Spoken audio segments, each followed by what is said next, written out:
Well, now it's time to introduce our keynote speaker at this year's GlobeSec. And of course it is Ukraine's President Volodymyr Zelenskyy. It's the second time that President Zelenskyy has joined GlobeSec and the first time he's joined the Prague edition. President Zelenskyy, welcome. We of course understand your need to join us virtually from Kyiv, but we would love to see you one day here on the stage at GlobeSec, because here at GlobeSec you have the cards and you have the floor. Thank you so much. Thank you very much for invitation, ladies and gentlemen. President Pavel, President Vas, thank you for inviting me to the GlobeSec Forum this year.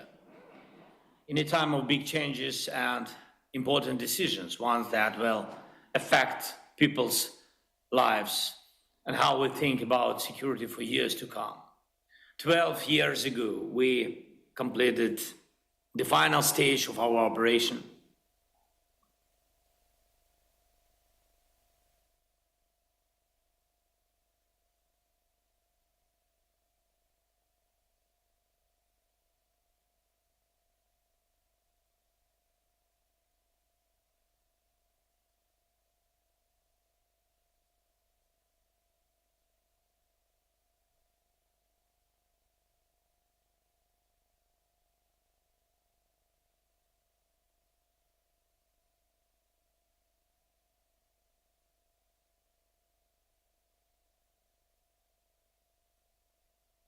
Interrupt you, just wondering if your team backstage could fix the sound for us.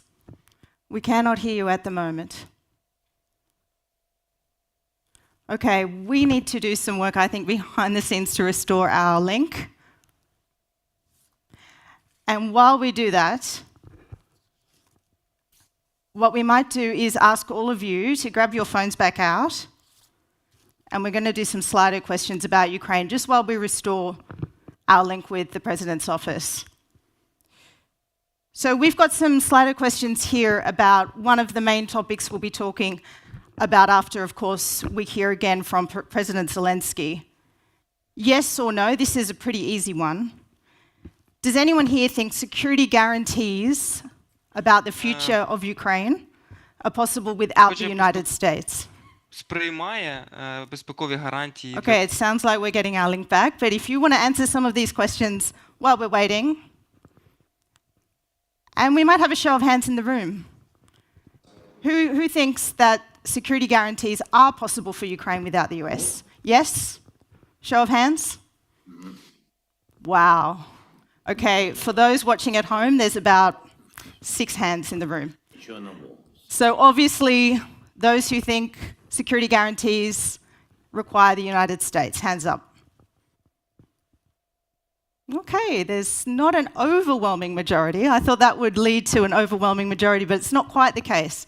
Certainly more, but not everyone. Okay, but on Slido, the question is very emphatically answered. No, the US is irreplaceable, 62%. Obviously, we'll be asking, we hope, once that link is restored, President Zelenskyy about some of these issues. Okay, what should Ukraine's priority following a ceasefire or peace agreement be? We have a couple of options on our Slido poll if you all want to have a look at that on your phones as well. The answers are strengthening Ukraine's defense forces. Should they be investing in their infrastructure and industrial base? Pursuing NATO? Difficult. EU integration? Or holding elections? What do you think about this one? Okay, this is somewhat surprising. Oh no, this is the answer I thought would come out on top, strengthening Ukraine's defense forces. But it's running pretty even here. Investing in infrastructure and industrial base, obviously a lot of panels will be looking at this topic. And finally, let's go to what I hope will generate a nice word cloud for us. When you think about the future of Ukraine, what's the one word that comes to your mind? If we could see that. And President Zelenskyy, if you can hear us, we're looking very much forward to hearing what you have to say once this link is restored.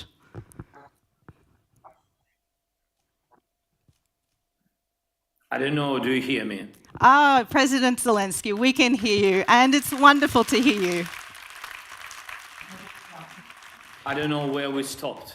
I don't know. Really, I'm so sorry. We will try just to continue. I will try to continue with the speech, and then if we will not have questions, problems, yes, and technical problems, we will continue with questions, as I understood.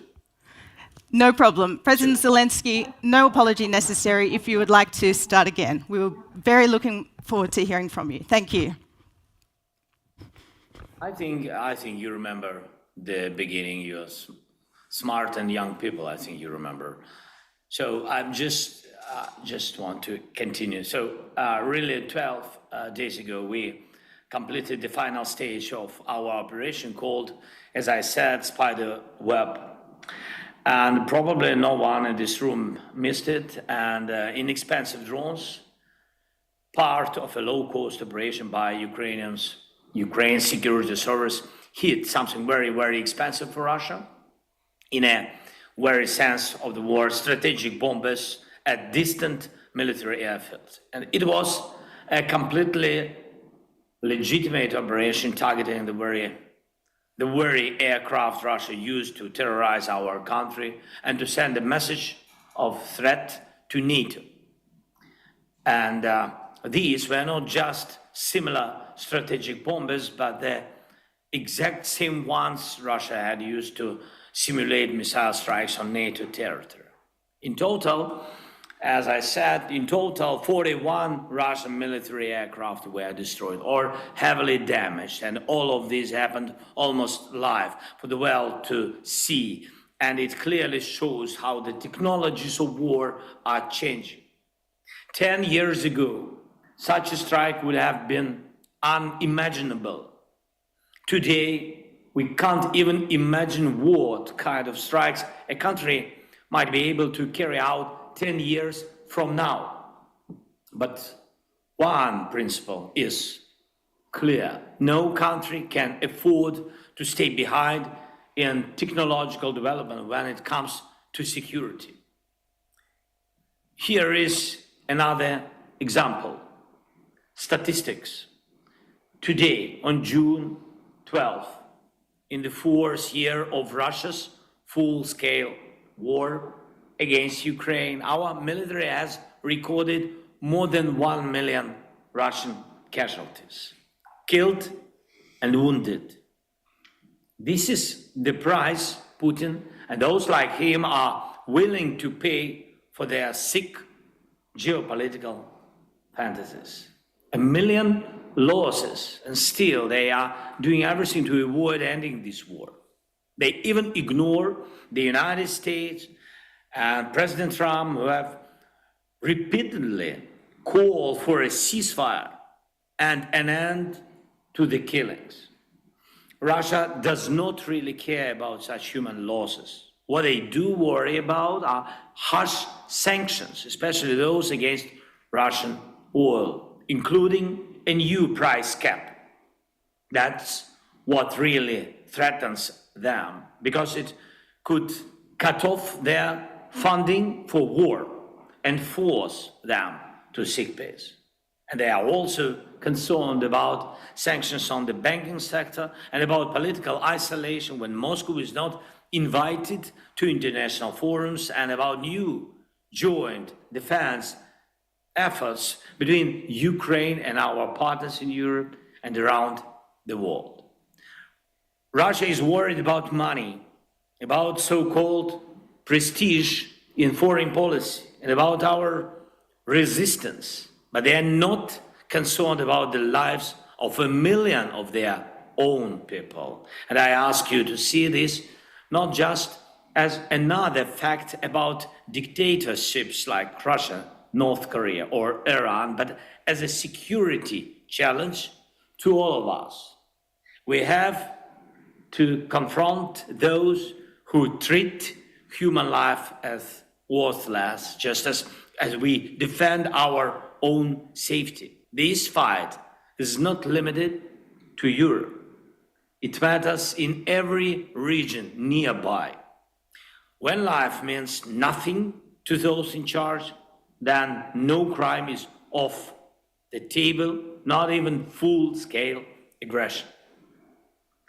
Dear friends, we now have very clear priorities. First, I want to thank Czechia for its initiative on ammunition supplies. It clearly showed that united efforts can really make a difference in modern warfare. We must strengthen all the forms of defense cooperation, especially those that help us become more and more technologically advanced and use drones of every kind in the air, on land, and at sea. Ukraine is ready to increase drone production by 40% in the near future, already this year. Now our factories have the capacity. What we lack is financing. And this must be addressed. And I urge your countries to treat drones production with the same urgency and attention that we do. We must all be faster in drone than our enemies.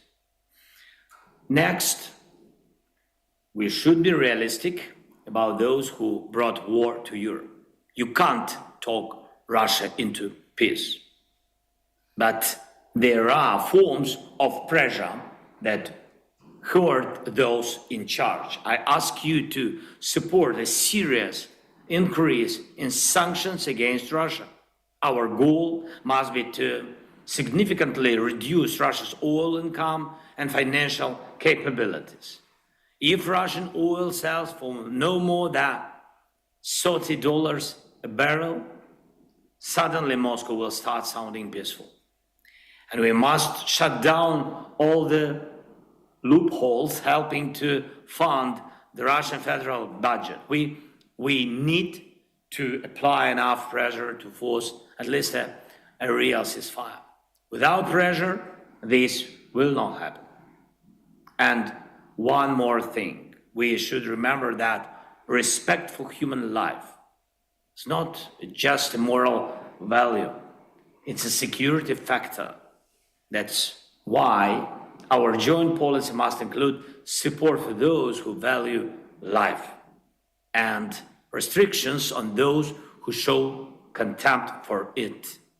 This can only be done at the level of all Europe and the Euro-Atlantic community.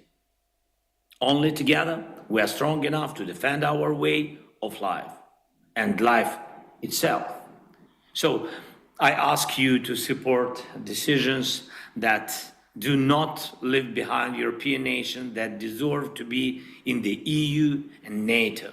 This includes Ukraine, Moldova, Balkans nations, and others. Everyone deserves fair decisions, and I urge you to back every initiative that strengthens the global weight of the EU and NATO, because only through real unity we can set the security conditions for our neighbors, conditions that make them safe for us and force them to act in ways that do not threaten anyone, including themselves. Thank you for your attention. Thanks for invitation. Peter, thank you very much. Happy to see you. Thank you for your support. Slava Ukraini!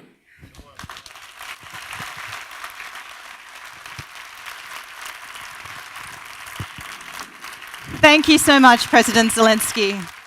We're so happy we got that link back up. President Zelenskyy has happily agreed to take a few questions. So, President, Ukraine is critical for global security. In your view, what are the forms of long-term security guarantees that would provide the strongest deterrence against Russian aggression?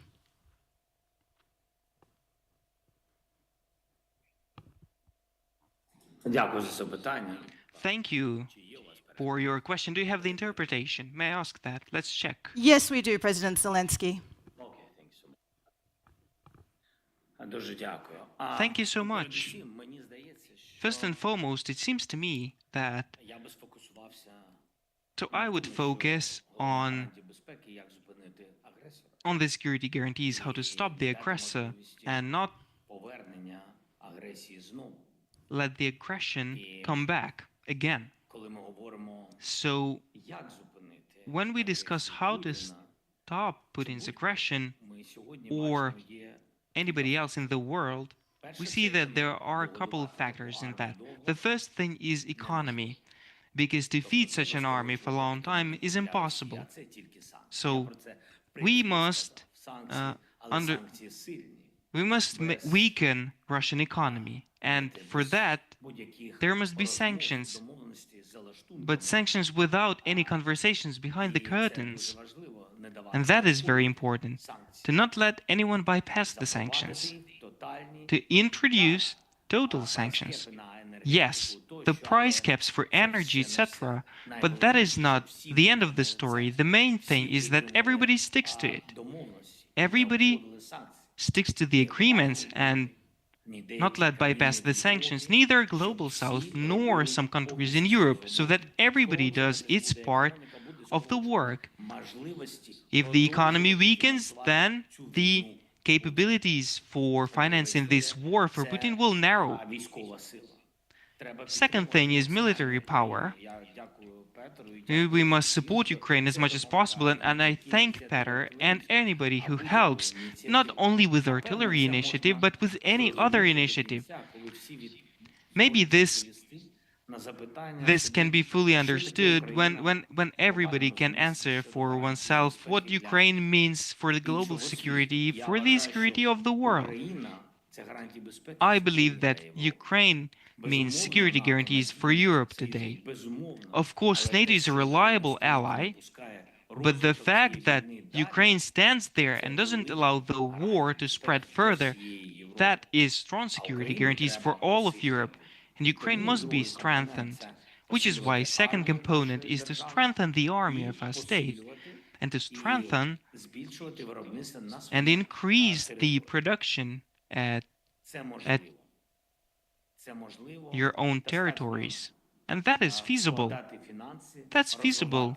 The finance must be put into that, to develop the technologies, and to not turn a blind eye to bureaucratic inconveniences. Everybody must understand that Ukraine is an example here. I admire our army, and everybody does its part of the work, but the hardest work have those who are at the front lines, the infantry, who stands on the very first line of the battlefield,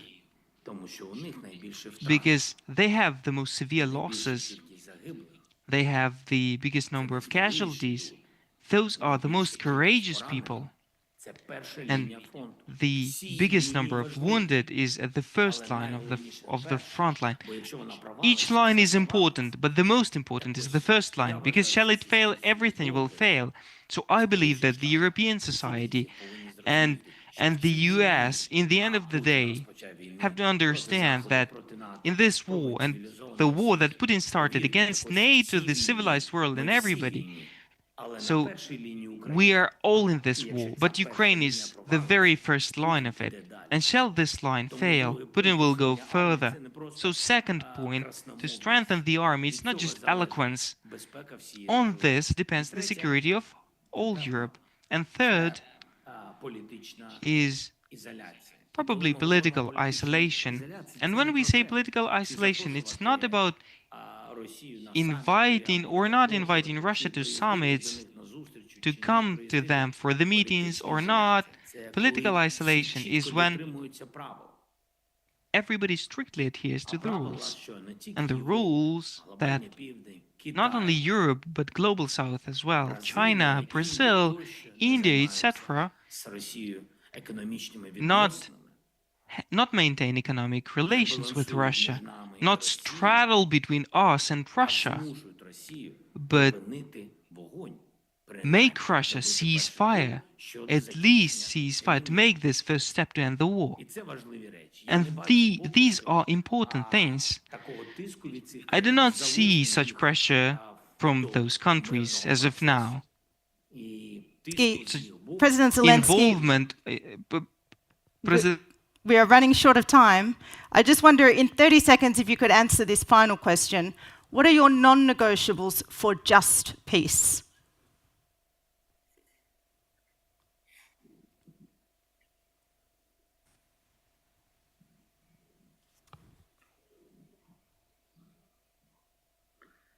I'm not sure that I have 30 seconds will be enough to respond.